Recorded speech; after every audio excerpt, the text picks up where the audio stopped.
In other news, the Duke of York, Prince Andrew, has commented on the claims surrounding the allegations that have been made. In an interview with the BBC News Night Now, the British royal has categorically denied having sex with the woman Virginia Roberts, who had accused Jeffrey Epstein of trafficking.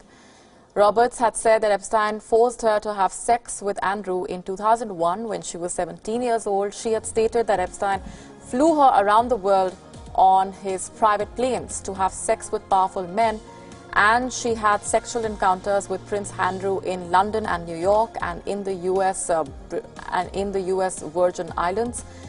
Prince Andrew, who is the Queen's third child, has been facing questions for several months now over his ties with Jeffrey Epstein. A 66-year-old American financier, Epstein took his own life while awaiting trial on sex trafficking charges. Why? Why were you staying with a convicted sex offender? Right. I felt that doing it over the telephone was the chicken's way of doing it. I had to go and see him and talk to him. On that particular day that we now understand is the date, which is the 10th of March, I was at home. I was with the children. I'd taken Beatrice to a Pizza Express in Woking for a party at I suppose sort of 4 or 5 in the afternoon.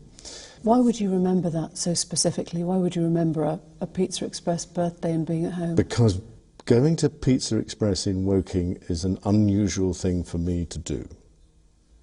She was very specific about that night.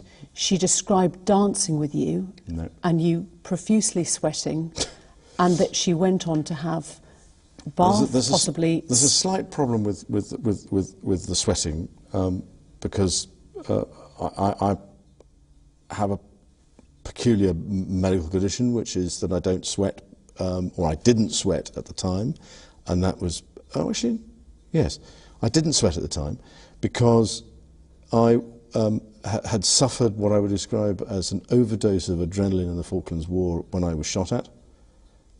And I simply, it was almost impossible for me to sweat. Was that visit December of 2010? I'm not entirely convinced that, I mean, that is what I would describe as me in that picture, but we can't be certain as to whether or not that's my hand on her, whatever it is, left side. You think that... Because I have no recollection of that photograph ever being taken. And Venice faced yet another high tide today, just days after the lagoon city suffered the worst flood in more than 50 years.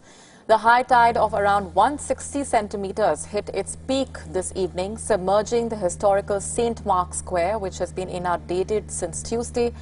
City authorities had made preparations ahead of an advisory by the Italian Weather Department for another exceptional high tide, just days after devastating floods. Remember, Venice's mayor had declared a state of emergency on Wednesday after what he called apocalyptic floods swept through the lagoon city, swamping its historic basilica and inundating several squares and centuries-old buildings. The newly appointed special commissioner to deal with the emergency estimated damages from the flooding in the city since Tuesday at around €1 billion. On Tuesday, the tide peaked at 187 centimeters, just short of the record 194 centimeters set in 1966. In normal conditions, tides of 80 to 90 centimeters are generally seen as high but manageable.